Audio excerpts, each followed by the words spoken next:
And at 10, Crying Child. Okay, so I'm putting this one at number 10 because I personally don't think that the Crying Child is a Springlock victim. To me, there's just no logical way that animatronic jaw should have crushed his skull, because, you know, the Springlocks were already active and that would require a lot of power to crush a skull anyway. However, it is possible that since this is a series about haunted animatronics possessed by spirit metal, that logic kind of gets thrown out the window. So assuming that he is a Springlock victim, that's brutally scary. Being thrown into an animatronic's mouth and crying so much that you make the jaw snap onto your own skull, killing you instantly? Holy crap, that is nightmare fuel. That's why some people are scared of robots or animatronics, and while it may not be realistic, the possibility of it happening is still horrifying to say the least, especially since not even that long ago he lost his sister to Circus Baby, and that's pretty messed up. And I'm sure that Michael, who put the kid in his mouth, as long as, you know, I'm wrong about my theory, he'd be scarred for life,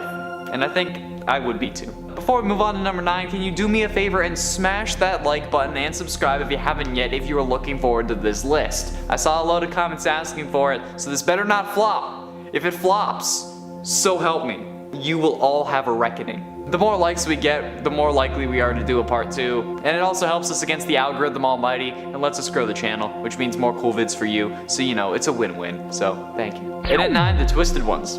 The Twisted Ones novel starts a year after the Silver Eyes ended, with Charlie in university. One day, however, Clay Burke comes to see Charlie, and for some reason brings her to see a corpse with familiar wounds. This could either be because she would recognize them, or because she was working with the police, or because they had to advance the plot. I don't know, I haven't read the original novels, but I want to.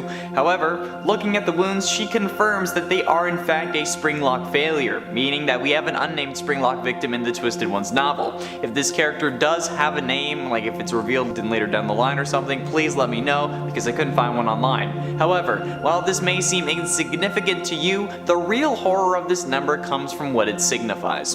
This Springlock marks the return of William Afton, since at the same time, Clay also tells her that a blood sample they took from Afton showed that the body was a fake, or at least it was fake blood. The return of a killer, and the purple guy of all of them, that's pretty damn scary if you ask me. And it ain't The New Kid. Continuing with the theme of FNAF books, what about the story The New Kid from 1:35 AM, the third Fazbear Frights book? The story revolves around Devon, Mick, and Kelsey. Devon and Mick are outcasts. They aren't popular, they aren't cool, but when the new kid Kelsey arrives at their school, they make a new friend, despite Kelsey being charismatic and adored by everyone else in the school. Over time though, Devon grows jealous of Kelsey, since Kelsey has everything that Devon wants. So in an act of revenge or to gain control, because you know that's kind of serial killery, Devon hatches a plan to lure Kelsey to an abandoned Freddy Fazbear's to trap him in a Springlock suit for a couple hours, to try to humble him, I guess. But the plan goes horribly wrong. After getting in the suit, the Springlocks fail,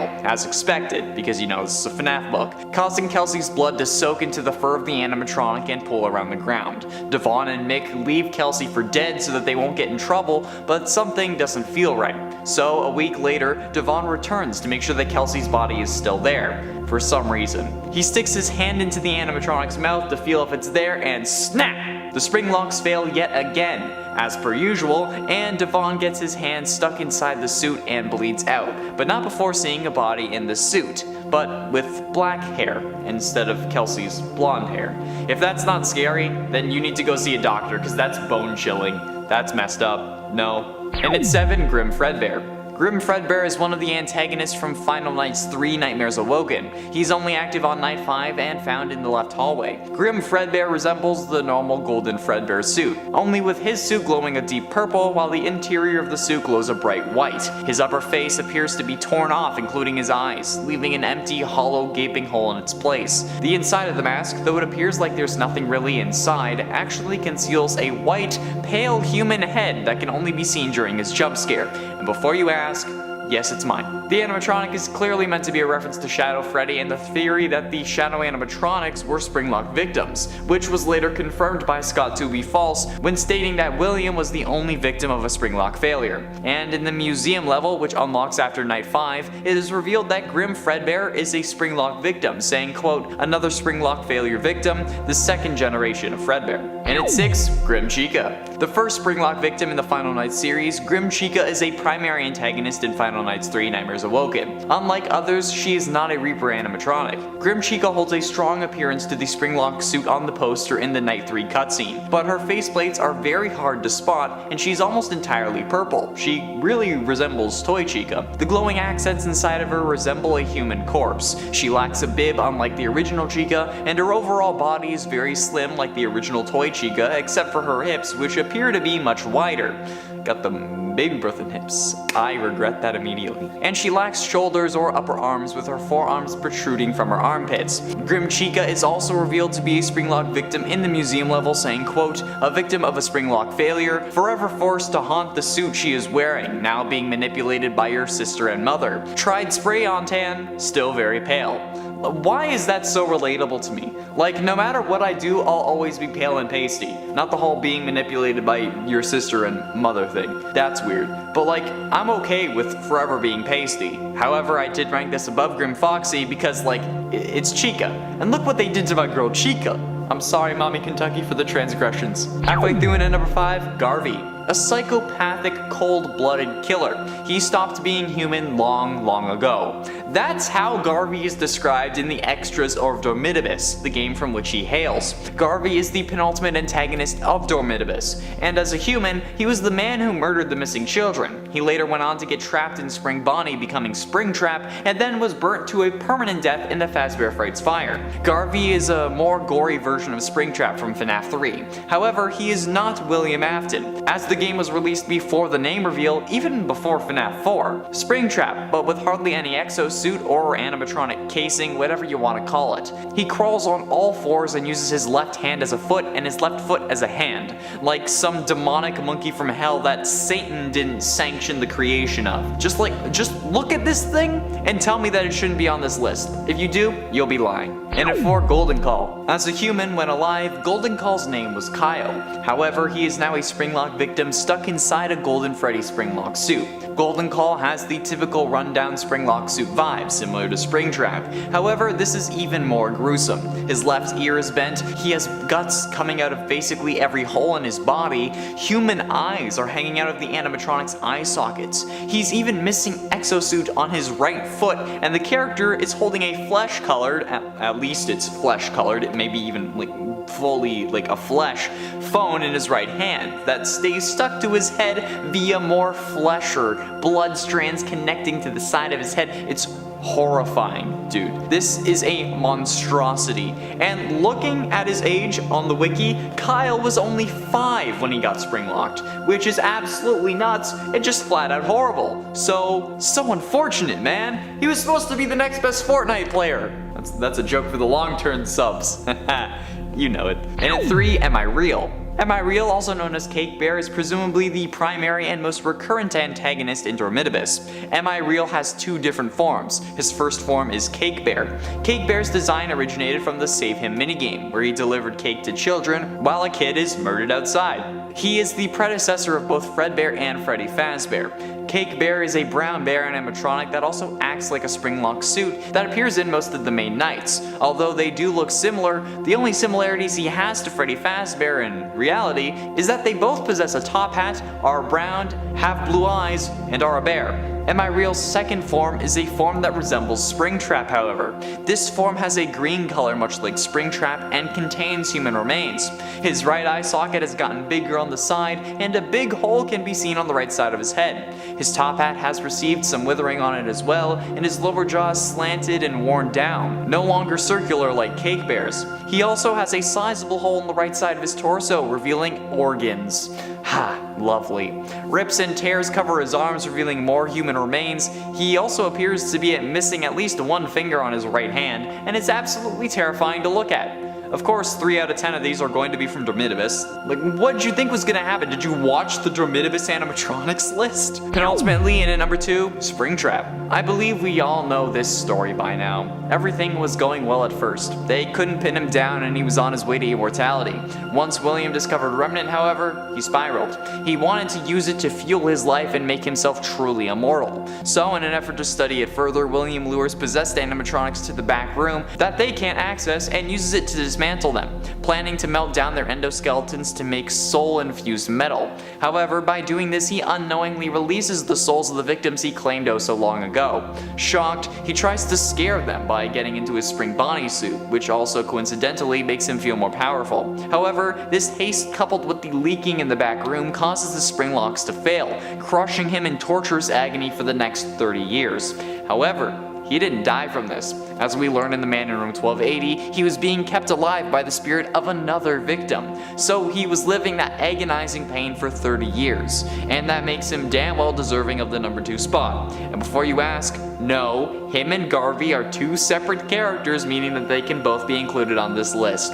You're welcome. Finally, in at number 1, you. A spoiler alert for a fan game, and if I say which fan game, it's going to spoil it, so if you want to avoid spoilers, click away now, and thanks for watching. I'll give you a chance to do that now. Okay, now that you've prepared for spoilers, A Shadow Over Freddy's is a FNAF fan game created by FizzNom on GameJolt. It released on April 25th, 2018, and since it was made by the same guy who is currently working on FNAF Plus for the Fazbear fanverse, you know it's bound to be good. The gameplay of A Shadow Over Freddy's is a hybrid between a traditional point-and-click game and a free-roaming horror game. The player wakes up to find themselves with no memories in a black and white abandoned Freddy Fazbear's Pizza, and is tasked with surviving 5 nights in escaping the restaurant. The player is given a different task each night and must complete said task before 6 AM and without being attacked by any roaming animatronics. However, the ending of the game has you getting trapped in a spring-lock suit and left to rot, meaning that you are a spring-lock victim, which is probably the scariest victim of them all, cause I don't know about you, but I'd rather not get spring-locked. Although I know there are plenty of you that would just love that. You'd fill the suit with liquids that aren't blood, and that's messed up. Like, I'm not one for kink shaming, but yeah, there's kinks, and then there's like being killed, you know?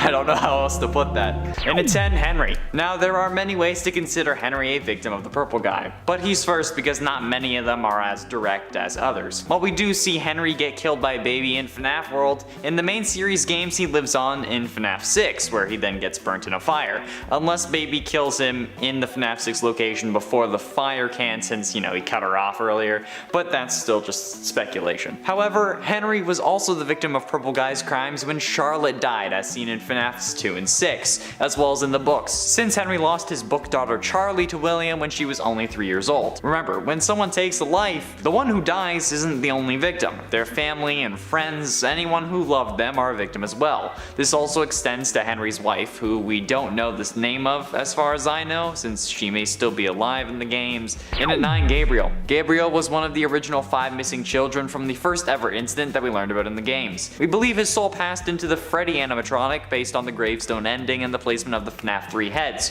Gabriel hasn't really ever gotten much of a description, aside from a brief mention in the books, but that description could also be referencing Jeremy, and it's just based on Crying Child from FNAF 4's 8-bit minigames, so there isn't really much validity to it. But I wonder how Gabriel feels about being the mascot of the company in essence, cause, you know, with over 25 versions of the character being present throughout the separate games, you're a pretty popular fellow. I originally had a theory that we played as someone named Gabriel in FNAF VR, since we ended up getting stuffed into the Freddy animatronic in the pizza party ending, but I think that Gregory from Security Breach will be a better Gabriel comparison, especially with this whole hiding in Glamrock Freddy thing. And at 8, Susie. Susie was the first to die, which is pretty horrifying when you think about it, but also kinda liberating if you think about it in another way. Horrifying because, like, you know, you get killed out of nowhere and that sucks hard. But liberating because, while yes, you're dead, you also dead, so you don't really have to worry about anything else. Well, I suppose not in this case, since they go on to possess the animatronic, but like, they don't have to worry about anything in their future, like just getting revenge on their killer. And honestly, that sounds like the life. Like, not having to pay rent and then just doing everything in your power to stop a serial killer. That sounds like my kind of vacation.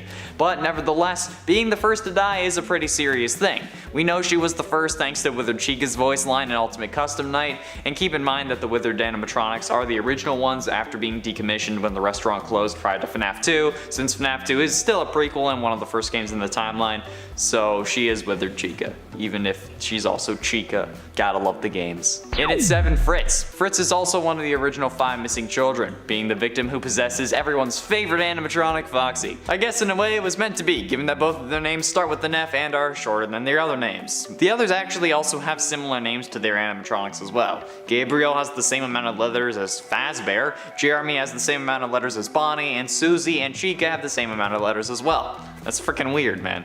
But not much else is known about Fritz. There originally was a theory that Fritz was a good guy who wanted to help the player in FNAF 1, but that was debunked in Ultimate Custom Night during like an April Fool's update or something, where Foxy's mechanics were changed to just like block one of the doors instead of kill you. Like, this was actually a joke though, since other mechanics were referencing other theories as well, like Phone Guy being Springtrap, and like, cause well, Springtrap couldn't be moving when Purple Guy was talking, as well as like Nightmare Freddy making you wake up from your nightmare, and that was referencing to Dream Theory.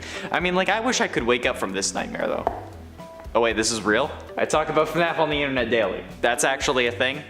I'm not having a nightmare? Oh great. And at 6, Elizabeth. Elizabeth was an unintentional victim of the Purple Guy, given that Elizabeth was in fact his daughter. In the aftermath of his murder den closing, Afton set up shop in a new restaurant he owned called Circus Baby's Pizza World. At least one that he started opening, where the feature animatronics were actually giant murder robots hungry for the flesh of children. Because, you know, that's what this series has come to at that point. He warned his kids to stay away from the animatronics, especially his daughter Elizabeth, since she had such a fascination with the main star baby, but she didn't listen. So in a moment of ultimate regret, she done got herself scooped, basically insta-killing her while baby's arm grabbed her, pulled her in, and then crushed her and put her in a storage unit. While he didn't kill her directly, he still killed her, and then even victimized himself, since, you know, it was his daughter that got scooped, and William's also a victim because he killed his daughter. But then this leads him to discover possession at the hands of Agony, but I don't think that he knows that it's Agony, but then that completely changes his motive, so he goes on to commit more murders. It's a pivotal death in the Purple Guy chronology, or story. I fight through in at number 5, Vanny. Vanny is kind of a different victim in the sense that she isn't dead, but she has been controlled by Afton in the form of a mind virus that is just pretty damn ridiculous even for the FNAF series. But presumably getting caught by testing the FNAF AR game, or maybe through FNAF AR, she gets partially controlled by William. Hence the potential double personality that we see as hinted at through the FNAF AR emails. But this could also just be Tape Girl that we hear in FNAF VR, who is the one who gives you false information about how to beat Glitch Trap. Vanny, we know, is a victim of the Purple Guy since, well, he's been the only killer in the series up until this point, and she wears a fabric bunny suit, alluding to the fact that William had his Spring Bonnie suit that turned him into Springtrap and, you know, the whole Glitch Trap thing. Gotta love them parallels. This is how serial killers are caught, though. Like, change your MO every once in a while. They only catch the stupid criminals, so don't be stupid. I mean, don't be a criminal. Especially, just don't do it. And at 4, Jeremy's. As I said in the Souls Trapped in Animatronics video, Jeremy is one of the biggest troll names in FNAF history, being used for 3 separate characters, which, I mean, doesn't sound like a lot, but for FNAF it is. However, only 2 of them are the direct victims of Purple Guy. Jeremy is the name of one of the original missing children, and as I said earlier, he goes on to possess Bonnie. The other Jeremy is a playtester for the Freddy Fazbear Virtual Experience, the game we tested in FNAF VR, the one who tested it before Tape Girl, who ends up finding the Glitch Trap anomaly and causes him to go mad. And by going mad, I genuinely mean, like, absolutely psycho. Jeremy ends up cutting off his own face. But I mean, like, that's also interesting because, like, Withered Bonnie, the Withered Bonnie animatronic that we see in FNAF 2 is missing his face. And it's weird because Withered Bonnie is the Bonnie that's possessed by the missing children's incident Jeremy. Now, like, I don't know if that means anything or if it's intended or if it's just coincidence, but knowing this series, I'm always worried that, like, the smallest detail is gonna have the biggest consequence. And at 3, Cassidy. Cassidy is probably who you'd expect to be number 1 on this list. You know, the generally assumed, the one you should not have killed, the missing children's victim who went on to possess Golden Freddy. Cassidy is described in the novels as a young girl with long black hair, which is also the description of the only human to appear in the FNAF survival logbook, or security logbook, I call it both. The name Cassidy was also discovered in that book. When a Reddit theorist going by the username DPowerful1 took wrong or highlighted numbers from various pages and put those into word search and basic in coordinates, and then he ended up finding the name Cassidy, which has got to be the most complicated thing in history. Like, we dig through source code and we put audio files through goddamn spectrograms to try to find clues, but even this was too much for this series. Like, I don't know why I had to go and make things so complicated. Penultimately, in at number 2, Charlotte. Charlotte is one of the most troublesome victims Purple Guy has had. Being the 6th victim, Charlotte gets killed outside the pizzeria, despite desperate attempts from her father, Henry, to prevent this, mainly by creating a security animatronic designed like a puppet to protect other kids but treat her as a priority. You know, he's a parent, I get it. However, when it gets trapped in its box, it's unable to make it out to Charlotte in time to save her. So, in another attempt, the puppet saves her in another way, allowing her agony to reach out and take hold of the animatronic. As the puppet, Charlotte then goes on to share her gift of the second chance with the other animatronics, bringing them to life as well, resulting in William's ultimate undoing. In a way, Charlotte is really the one you should not have killed, since if he had spared her, maybe he wouldn't have lost his life in the end, or been spring-locked.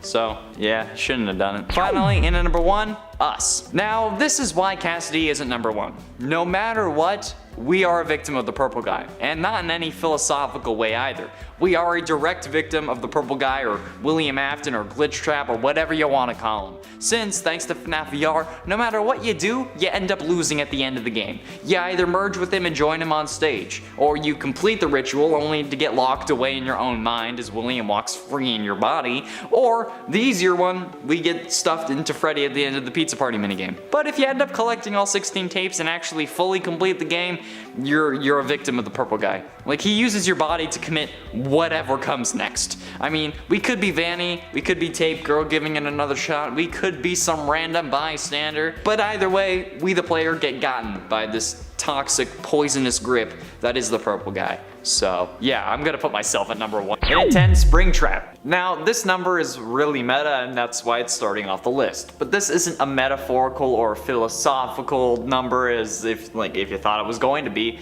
Springtrap has literally killed other versions of himself in the Fazbear Fright story of In the Flesh, from the 5th Fazbear Frights book Bunny Call. After Matt hadn't playtested a VR game he was working on for a few days called Springtrap's Revenge, he came back to find piles of dead Springtraps that the AI had somehow spawned in order to have something to kill. It's absolutely horrifying, and it's just plain weird. Like, why would you spawn more versions of yourself in order to have something to kill? Like, isn't that just like a paradox? Like how you physically are unable to prevent yourself from being born, since if you do, you fade out of existence, but then you can't go back and prevent it. So, like, you can't stop yourself from being born, because then you can't stop yourself from being born. I mean, well, depending on what theories about time travel that you believe, whether you believe Back to the Future or Endgame. That also makes it impossible for your younger siblings to prevent you from being born, but the older ones can prevent the younger ones, because they'd still be alive before you were conceived. So watch out, Jordan. And at 9, Hudson. Hudson is the protagonist of What We Found, the 3rd story in the 8th Fazbear Frights book Gumdrop Angel. Hudson has short blonde hair with a pale beard and blue eyes. He also has straight white teeth. He has bruises and burns all over his body. He's 6'1" and skinny. Almost like me, except my teeth aren't white and I'm not 6'1", and I don't have a beard. But I have blue eyes and I'm skinny. Hudson is a security guard at the upcoming horror attraction of Fazbear's Fright. His life up to this point has been filled with nothing but tragedy. His father committed suicide and his mother remarried a man named Lewis who would physically abuse Hudson at nearly every chance he got. He also became the main target for bullies who would hold his head down while flushing a toilet. Hudson began to fail school, and instead of trying to help him, the teachers would instead call him names and tell him that he's dumb. Gotta love the public school system, am I right? The story would later reveal that Hudson's family home burned down with Lewis and his mother inside, killing them. While Hudson does burn in an oven at the end of the story, he was in essence driven there by Springtrap, who was the main antagonist of the story. So still a Springtrap victim. By the way, Hudson was also the one who set the fire that killed his mom and Lewis, so. And at 8, Jeremy. There aren't many glitch trap victims, so we can't really do one of those lists. But since Jeremy from FNAF VR was driven to suicide by glitch trap, who is William Afton's code form, I think it's close enough to deem a Springtrap killing. Jeremy from FNAF VR is the game tester who tested the game before Tape Girl, and is the one who Tape Girl found after he cut off his face using a guillotine paper cutter. This was thanks to William invading Jeremy's mind through the use of the VR game, which is still confusing to me, since unless you were connected in some form of Sword Art Online haptic suit, it shouldn't really be possible. We're only seeing the game with our eyes, not plugged in like the Matrix, but I don't know why I'm bothered by it. I mean, I'm literally talking about a game series where a man possessed by the spirit of a child exploded after somehow communicating while comatose, had then used his intense agony to possess a hard drive that then gets scanned to create an AI that allows this man to continue living. So I don't know why I'm getting caught up in semantics, honestly, but yeah. Jeremy. And at 7, Vanny. Vanny is the planned main antagonist of the next FNAF game Security Breach. There is not much we know about Vanny, but there are plenty of theories. Some believe Vanny to be the glitch trap controlled version of Vanessa, which would make sense. Some also believe that she was the girl who recorded the tapes in FNAF VR, aptly referred to as Tape Girl, who I literally just mentioned, which would also make sense. And while both of these are probably true, even if they aren't, somehow Vanny did fall under William's control, which in essence makes her a Springtrap victim, even if it was glitch trap who was controlling her, but he also would have manifested in that suit because he didn't want to relive the agony of being spring locked, so he was still basically Springtrap. Look, this was a hard list, okay, and I had to add this number at the end. I had to add it so that I had 10 points, okay, so chill for a minute and let me do my thing. And at 6, Charlie. Okay, so in a way, Charlie in the Twisted Ones novel is a victim of Springtrap, and by in a way, I'm gonna have to suspend my disbelief because she was still a robot. While the original Charlie was killed by William Afton, in the Twisted Ones, one of the 4 robotic versions of Charlie gets snatched by a twisted animatronic and gets killed, which only makes things more confusing when another version of Charlie, who is much older, shows up. But that's not the point. The point is that at this point, William had become Springtrap, and the twisted animatronics were his invention. So while yes, she was a robot, she was still a sentient robot who got snatched by an Afton creation after he had become Springtrap, so that's good enough for me. This was, like I said, actually harder than I thought it was going to be. William doesn't do much killing after becoming Springtrap, because he's locked in a room for 30 years. Most of the damage was already done at that point, so please forgive a few leaps in logic or suspension of disbelief, please. Thank you. Halfway through into number 5, Matthew. Remember how earlier I talked about how Springtrap was killing himself in the Springtrap's Revenge VR game in the Fazbear Frights book Bunny Call? Well, not only does he do that, but he also tears the main character Matthew to shreds. Now, some do consider this Matthew to be a reference to MatPat of game theory, and it makes sense why. But what makes this bad is that the community considers this an M-Preg fanfiction, which I have to say, I enjoyed not knowing what that was until I had to ask my sister about it because it was everywhere online. She's really into fanfiction, it's kinda concerning. Anyway, basically Matthew in this story gets implanted with a baby Springtrap thanks to a program called itsaboy.exe, which literally ends up tearing him to shreds from the inside out. Hardly a fun experience, I would say. Yet some women go their whole lives wanting to give birth and have kids. But I mean, at least most of the time, they don't kill you from the inside out. Or rather, they don't usually claw at you and dig through your stomach. That's exclusive to Springtrap. I hope. And at 4, Henry. Henry is another case that is kind of like victim adjacent, and not in a sense where he was a victim because he killed Charlie like I said last time, but rather because Henry lets himself die in FNAF 6 in order to ensure that nobody remembers what William did. However, William does end up escaping, but Henry stayed put and let himself burn in the FNAF 6 fire because of Springtrap, and then it turned out that it was all for nothing, because nobody is standing in his way anymore. So honestly, while not directly killed by Springtrap or William, Henry is one of the biggest victims that William has. He took his family and his life, all for nothing, since it didn't actually put an end to his reign of terror. But maybe, like the ultimate custom night Samurai Freddy cutscene suggests, maybe Henry is also still alive, possessing an object looking to come back to keep pursuing that anime fox. At least, I wouldn't be surprised if Henry turned out to be Glamrock Freddy or something like that. Getting close to the end, and at number 3, Gregory. Now, with Security Breach not releasing until late 2021, we can only speculate as to what happens to our next main character and our player, Gregory, in the next Fazbear game. However, it's entirely possible that Gregory ends up getting killed. Think about it. This is literally a kid who is fighting one of the FNAF universe's deadliest child serial killers, who has multiple animatronics out to find him and control over a security guard. Not only that, but it's entirely possible that Glamrock Freddy ends up betraying us and crushing us while we're inside of him. That sounded weird. It's not like we haven't been killed in the games before, or at least horribly mutilated like we were in Sister Location. And we as the player die in FNAF 6 along with Henry. So Scott is not new to killing off the main player in his games. But also, realistically, he's a kid. And like, what's he gonna be able to do against a literal sentient code? And if he lives, there will be someone to tell the cops what happened. And if William was paying them off, he certainly wasn't anymore, so maybe they can have an actual investigation this time. But only if Gregory lives. So he's probably gonna die. And ultimately, in at number 2, Michael Afton. Now, this may be confusing to some of you since Michael doesn't die until FNAF 6, but come on, this guy is the biggest Springtrap victim of them all. Let's just recap what happens to Springtrap's own son, for God's sake. He kills his brother, assuming that's actually what happened. He then learns about his father's killing spree and tries to right his wrongs. While doing so, he is haunted by the spirits of the children his father has killed, and then learns about how his sister has possessed an animatronic after getting scooped so many years ago. Then he learns that he is probably a robot and gets ripped open by a scooping machine. After this, a giant robot amalgamation of parts fills his body and lets him bruise and rot while wearing him like a suit after Barney Stinson had a mental breakdown, and then he vomits that entire animatronic back out. Can you imagine how painful that would be? The 7-foot tall mass that is entered coming out of your throat. But somehow, he's still alive. Then he finds a job posting about a new Fazbear location and applies for it, but then has to salvage animatronics that include the thing that ruined his body, his long dead sister, one of his father's earliest victims, and his father, all of which may kill him if he's not on high alert. This man has suffered probably the most in the entire series.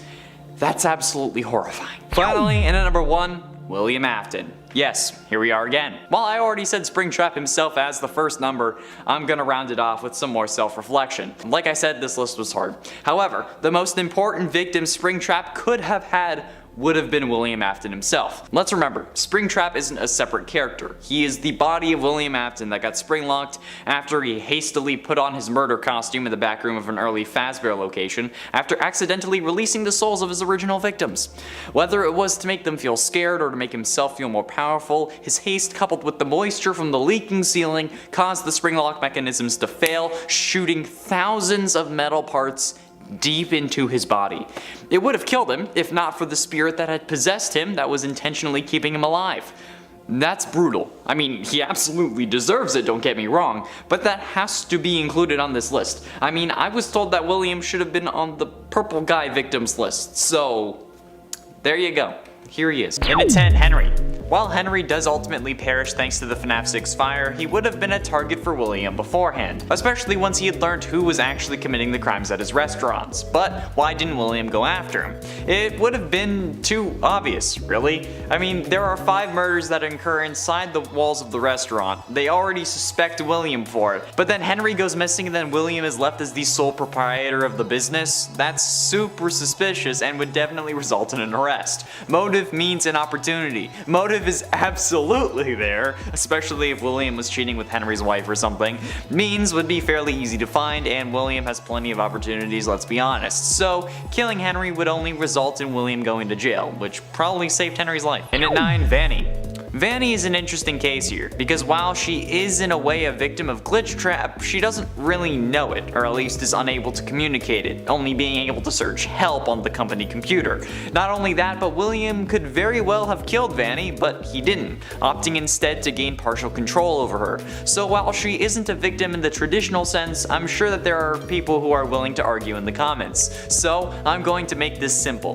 My list, my rules. Plus, this is a really hard list. There aren't many people who don't end up dying in the FNAF universe, alright? So cut me some slack if a couple of these numbers are iffy to say the least. But Vanny has not yet suffered the ultimate fate of the forever naps, so I'm allowing myself to say that she was almost a victim. Does that mean she isn't going to die? No, I feel like she almost certainly will perish, but she hasn't yet. and that's good enough for me. And it ain't Sammy Emily. Another one that kind of fits if you squint at it and then cough a couple of times. Sammy Emily was in the first 2 FNAF novels Charlie's twin brother who was kidnapped and killed by William Afton. We as the reader and Charlie believe this to be the case for the Silver Eyes as well as the Twisted Ones. However, in the Fourth Closet, the third and final book in the novel trilogy, we learn that there is no Sammy Emily, that instead Charlie was the one who was kidnapped and killed by Afton, and that for all these years every version of Charlie had been a robot designed by Henry and implanted with fake memories. So technically, since Sammy Emily isn't real, they aren't a victim. And if we want to get even more meta with it, they were almost a victim because Scott could have decided to let the story stay that way and not make Charlie a robot.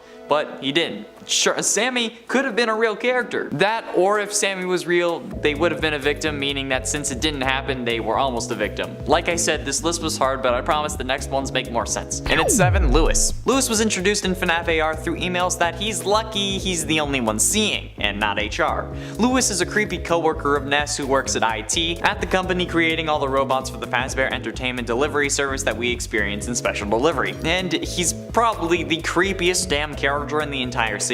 Honestly, I'm surprised he hasn't been killed, especially if Ness is indeed Vanessa and Vanny, since he seems to be on to their little scheme. He's intercepted search queries and emails that just make Ness seem off, and straight up like a serial killer. Didn't she order like realistic human masks at some point? Anyway, if William had seen these emails addressed to Ness, he would feel required to take matters into his own hands and get rid of the guy who keeps spying on them. Unless this would be a similar situation to Henry, where the cops would look at these emails and see that he was harassing Ness and then maybe take her in for questioning. I mean, it's a realistic scenario. Ness feels threatened or annoyed by Lewis and then just gets rid of him. People have killed for less. And the contents of those emails is only more incriminating. Like, who orders realistic human faces? Aside from me. And at 6, Indie Game Dev. The Scott Cawthon in-universe stand-in is an interesting character I hope they explore more in the future. But with Scott retiring, could this character meet a grisly fate? It could be that Fazbear Entertainment wants to tie up loose ends while trying to rebuild their reputation, or that maybe they threatened him into making the games in the first place, so they're keeping a close watch on him. I mean, if William learns about what this guy was making, maybe he would feel like he needs to silence the one man who knows too much, or strong-arm him into creating the games after he learned that he knew about the real story behind Fazbear Entertainment.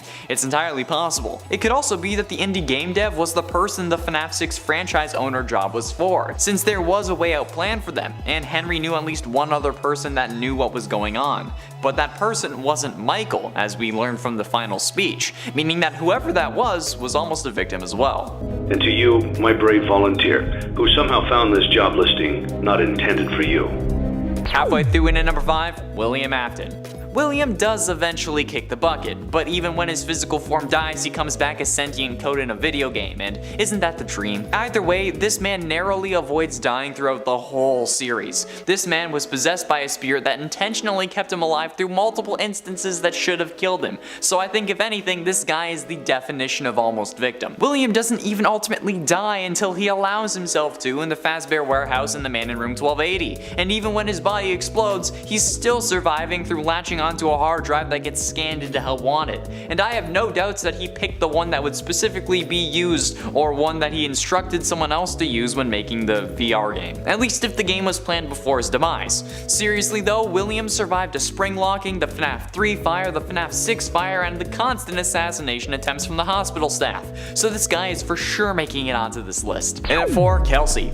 Kelsey, in essence, is the main antagonist to the Fazbear Frights story, the new kid from the third Fazbear Frights book, 1:35 AM. Kelsey had just moved to town and ends up making friends with the protagonist, Devin. Devin ends up getting jealous of how much everyone loves Kelsey, so he hatches a plan with his friend to trap him in a springlock suit for a few hours. However, when they unleash their plan, the springlock suit fails and kills Kelsey. At least, so they thought. Since a week later, Devin returns to make sure Kelsey is still there, only to find a different body in the suit.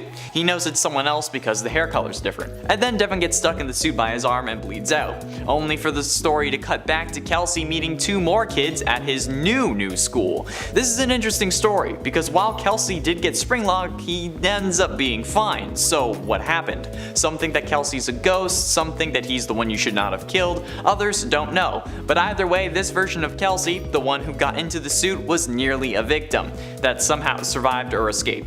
At least So we think. Getting close to the end, and at number 3, us. We as the player in many of these games narrowly avoid death. Sometimes with ease, sometimes by the skin of our teeth, like in the Baby Night Terror level of FNAF VR, where we are literally trapped in a closet that Baby could open at any time and kill us. Other times are less close, like if we see an animatronic right outside our window in FNAF 1 and need to quickly close the door before it gets us. But either way, there is no denying that we in every FNAF game are almost victims. Sometimes we even are victims, like in FNAF 4 where we die thanks to William pulling the plug, or in Sister Location where he gets scooped and stuffed with Ennard, or FNAF 6 where we willingly allow ourselves to be freed by the cleansing fire. No matter what, it's undeniable that we are some of the most resilient characters in the whole series. Normal people would see what they're up against and then quit day one. And then when asked about it at their next interview, they would say haunted animatronics were trying to kill me, so I quit. Simple as that, no other explanation needed. But we, as the players, stick it out for a week. And instead of quitting, we get fired, because we know what we need to do, and that's pretty admirable. Penultimately, and at number 2, Jeremy Fitzgerald. Jeremy Fitzgerald is the character most assumed suffered the bite of 87, a moment that has been debated since the start of the Five Nights series. While yes, this Jeremy may lose his frontal lobe, he could have lost his life. And I don't know about you, but losing my frontal lobe and getting promoted to day shift and suing that company to get a boatload of money sounds a lot better than death to me. Especially since MatPack concluded that one of the only things that would happen would be your loss of self-preservation and fear. Now I have no idea what an entire frontal lobe being removed would do, but it still sounds better than death. Which in my opinion makes this character almost a victim, since if that animatronic had moved even slightly, or Jeremy had been an inch closer, it would have been much worse than it was. Oh yeah. Finally, in at number 1, Casey. Casey's the main character in a Fazbear Fright story I don't know if I've really talked about in detail. I might have mentioned the story here and there, but I don't think there's been a whole number on it. Casey appears in the Fazbear Fright story Dance With Me from Step Closer, the 4th Fazbear Frights book. She ends up stealing some glasses that when worn either reveal or display a Ballora animatronic dancing. Honestly, this is the first character I put on this list and the reason I thought this list was possible, since this entire story revolves around how she was almost a victim of Ballora. Now don't get me wrong, the story is very unclear in this regard, but it's generally assumed that the ending does imply that the little girl who gets the glasses back got snatched by Ballora, who spent the entire story slowly getting closer to Cassie every time she put on those glasses. She returns the glasses to the woman who owns them, and when her daughter ends up putting them on, she's the one who starts dancing. And knowing this series, I highly doubt it's because she was excited to see a 7-foot-tall Ballora dancing right in front of her. Cassie was very nearly caught by Ballora, instead having a little girl take her place. That kid was probably a brat anyway though. I hope it was brave. And at 10, William Afton. Again, could William have suffered a spring lock failure before getting trapped in the spring bodysuit like we see in FNAF 3? It's possible, and it certainly appears like that's the case in the FNAF novels, since William is described to have scars that are consistent with the spring lock failure before becoming springtrapped in the novels. So could it have happened in the games? Could William have been the reason the spring lock suits were retired? Since we hear of an unfortunate incident at the sister location, so is that unfortunate incident William? There are plenty of people it could be, but William having to deal with it would certainly get them put out of commission for a time. But with William continuing to use the suit and putting it on when the room was wet like we see in FNAF 3's cutscene, it suggests that that's probably unlikely, but it's still possible. So since this list is possible springlock victims, I think he deserves to be on this list, at least at number 10, since can we really talk about springlock victims without mentioning good old Willie Afton? Exactly. And at 9, Henry Emily. Now this is certainly an interesting case, because seemingly Henry has died multiple ways across FNAF canons, with his first apparent death being in FNAF World at the hands of Baby. His death in the novels seems to have happened before Silver Eyes starts, and then he dies in FNAF 6 along with everything else. But could one of these deaths involve the springlock failure, or something having to do with springlocks? I mean, maybe Afton offed Henry in one of these realities, or maybe Baby has some springlock mechanisms inside her when she killed Henry. Hell, maybe Henry just climbed into the wrong suit at the wrong time. It's a question that we don't really pay attention to because, well, Henry's death doesn't mean much to the story, unfortunately, but it's still true. Henry dying doesn't really mean much to the overall FNAF lore, and we didn't even know he was alive until FNAF 6, so maybe for irony's sake, Scott had him bite the dust in a quicker way, rather than just, burning alive, because that sucks. Maybe he wanted to prevent himself from even more severe agony so that he didn't possess something. And at 8, Phone Guy. Phone Guy's death is one of the most mysterious deaths of all. We hear him die in FNAF 1 on night 4 with the sound of multiple animatronics banging on his doors, but we never really get an explanation as to what happens to him. We know he dies, but other than that it's all speculation. One of the theories though is that animatronics got him and shoved him into a suit, resulting in a very painful death, especially since at this point the spring-lock suits were either still in operation or hadn't been totally removed. The actual timeline of the events of the spring-lock suits is a little messy since we don't really have years for things like them getting scrapped, yet it's still possible that Phone Guy was shoved into one or maybe used it to hide. After all, maybe Phone Guy is secretly William Afton and Scott just didn't want us to know that yet or something. I still feel like that might have been in the realm of possibility. Maybe not now, but it was. And at 7, Michael Afton. This relies on heavy speculation and assumption. However, if the entered enema is truly what killed Michael's body, then could it be considered a spring locking? We don't really know if the Funtime animatronics have spring locks, but we can assume that they do thanks to their moving parts and abilities like a giant claw that goes out and stores items. But this would also mean that Ennard would have at least some of those same parts. So if the Funtime animatronics that were made around the same time as the original spring lock animatronics used similar parts or techniques, which is likely, that means that Michael Afton would also be a spring lock victim. We don't need solid proof since this is a possible spring locking victims list, so proof of possibility is all I really need. And honestly, I think that this would provide a good explanation as to why he turned purple. Since people who die don't turn purple. Instead, if they rot, they would most likely be depicted as green, especially when another major character is linked to the color purple. So, if that is indeed bruising, it would make sense if the spring lock mechanisms were hurting him from the inside out. And at 6, Bite of 87.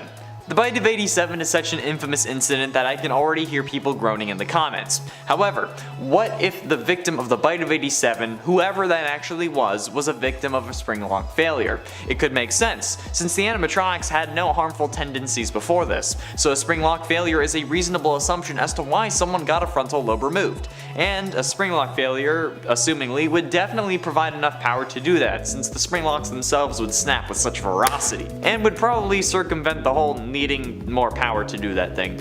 And if it was Jeremy, it would explain why the animatronics were suspended, because now one of their employees was bit and they had to promote him and fork over some extra cash to make sure that he didn't sue. So overall, whoever the Bite of 87 victim is could definitely have been a spring lock victim. Halfway through into number 5, Shadow animatronics.